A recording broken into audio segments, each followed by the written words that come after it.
all, hope you guys are doing well. So today in this video we will see how to confirm that you have perfectly registered for Infosys Springboard Virtual Internship 7. So let's start it. So today all the registered students for the Infosys Springboard Virtual Internship have gotten this mail.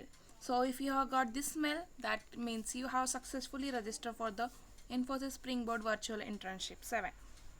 So we will see what's inside the mail. So this is the next steps you have to cover.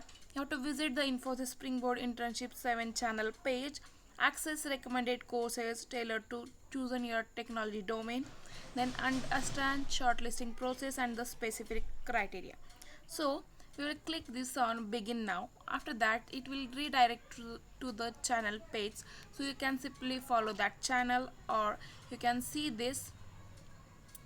You have to just like scroll down and complete all the courses related to your tech stack. If you have artificial intelligence, click on artificial intelligence and complete all these courses. If you have chosen some other tech stack like Angular or Python, then click on that tab and complete your all recommended courses.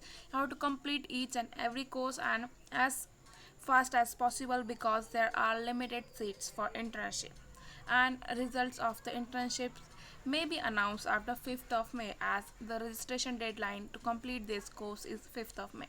Thanks for watching the video.